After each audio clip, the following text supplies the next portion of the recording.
Shalom, selamat pagi Bapak Ibu Saudara yang diberkati Tuhan. Berjumpa lagi dengan saya dalam renungan di pagi hari ini. Dan kita akan merenungkan firman Tuhan, menjadikannya dasar dan juga acuan bagi kita untuk melangkah di hari ini. Namun sebelum kita lebih jauh merenungkan firman Tuhan, mari berdoa. Bapak, terima kasih kalau di hari ini kami masih dapat menerima kesempatan yang baik yang Tuhan berikan bagi kami. Saat ini kami mau merenungkan firman-Mu, berkati kami supaya kami mampu untuk memahami, bahkan mengerti dan juga melakukannya dalam kehidupan beriman kami. Maka berfirmanlah ya Bapa, berilah kami hikmat dan pengertian. Dalam nama Tuhan Yesus kami telah berdoa. Amin. Bacaan firman Tuhan di pagi hari ini yaitu dari Injil Matius pasal 18 ayat yang ke-21 sampai dengan ayat yang ke-22. Injil Matius pasal 18 ayat 21 sampai dengan ayat yang ke-22, firman Tuhan. Kemudian datanglah Petrus dan berkata kepada Yesus, "Tuhan, sampai berapa kali aku harus mengampuni saudaraku jika ia berbuat dosa terhadap aku? Sampai 7 kali?" Yesus berkata kepadanya, "Bukan, aku berkata kepadamu, bukan sampai 7 kali, melainkan sampai 70 kali 7 kali." Demikianlah pembacaan Alkitab, terpujilah Kristus, Hosiana. Shalom Bapak Ibu Saudara yang diberkati Tuhan. Tema dalam perenungan kita di pagi hari ini yaitu 70 kali 7 kali. Nah, Bapak Ibu dan Saudara, persoalan masalah tentang mengampuni itu bukan persoalan tentang matematika ataupun persoalan tentang beberapa hal lainnya yang berapa kali atau berapa banyak. Tetapi hal pengampunan itu menyangkut dengan tingkah laku yang bersumber dari ketulusan hati. Dengan kata lain bahwa 70 kali 7 kali adalah sebuah konsep yang berarti bahwa pengampunan itu dilakukan tanpa batas. Bukan berarti kita kemudian menghitung bahwa 70 kali 7 kali itu berapa kali, sehingga itulah yang harus kita lakukan dalam hal mengampuni. Tetapi ini adalah sebuah konsep bahwa 70 kali 7 kali berarti kita harus mengampuni dan juga melakukan hal pengampunan itu tanpa batas. Dan juga tak ada batasan kita dalam hal mengampuni. Nah, Bapak Ibu dan Saudara yang diberkati oleh Tuhan, mungkin kita berpendapat apabila kesalahan yang dibuat itu sepele, tentu pengampunan bisa diberikan. Tetapi apabila kesalahan yang dilakukan ataupun kesalahan yang dibuat itu sangat fatal sekali, apakah tetap akan ada pengampunan?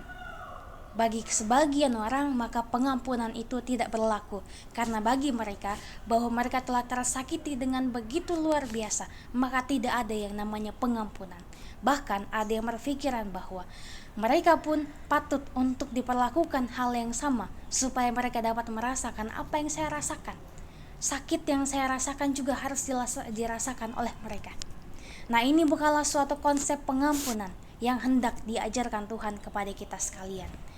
Dan juga untuk kesalahan yang besar dan juga mengerikan, biasanya orang memperlakukan bahwa forgive but not forget, memaafkan tetapi tidak melupakan.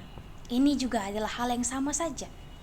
Dan juga apakah pengampunan tanpa batas yang diajarkan Tuhan Yesus dapat membenarkan pernyataan itu? Tentu tidak, Bapak Ibu dan Saudara. Dan juga jangan sampai dengan sikap yang seperti itu kita baru setengah mengampuni, tetapi belum mengampuni sampai tuntas.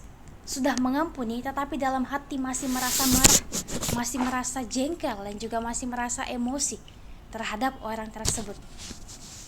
Nah, itulah sebabnya di dalam versi Injil Lukas pasal 17 ayat 4 sampai dengan ayat yang kelima, murid-murid merasa tidak sanggup untuk melaksanakan ajaran tentang pengampunan ini, sehingga mereka mengatakan bahwa tambahkanlah iman kami.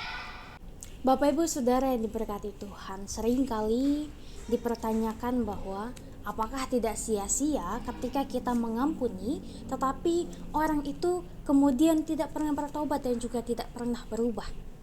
Tentu mengampuni bukanlah hal yang mudah.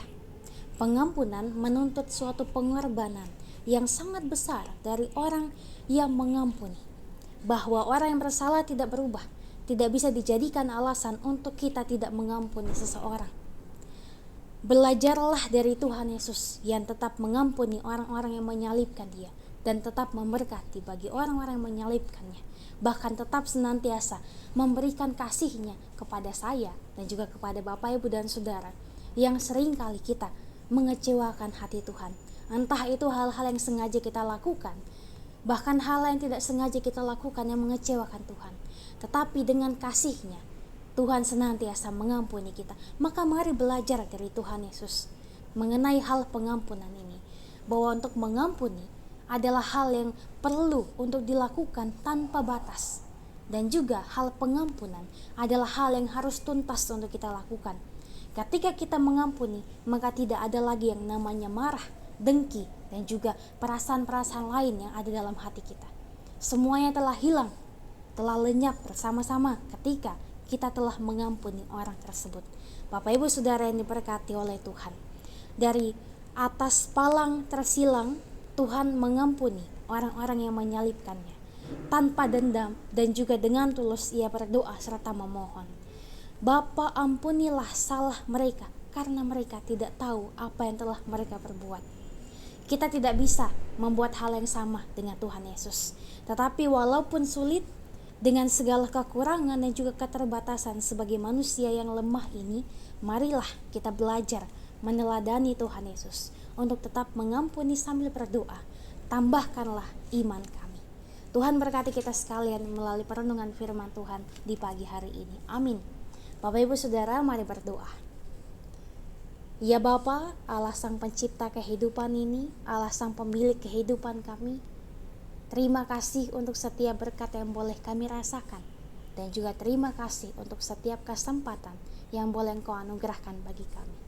Tambahkanlah iman kami ya Tuhan, seperti para murid-murid yang mengatakan hal yang demikian. Kami memohon kepadamu agar tambahkanlah iman kami, supaya kami dapat senantiasa mengampuni, melakukan hal pengampunan itu tanpa batas, dan juga kami melakukannya dengan tuntas, tanpa menyisakan amarah dan juga tanpa menyisakan rasa-rasa selainnya di dalam diri kami.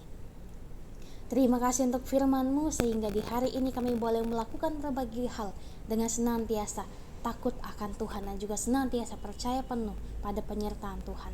Ya Bapa, kami berdoa bagi setiap kehidupan kami di hari ini, dalam setiap hal yang kami usahakan, mampukan Tuhan, supaya kami dapat mengupayakan yang terbaik demi masa depan kami.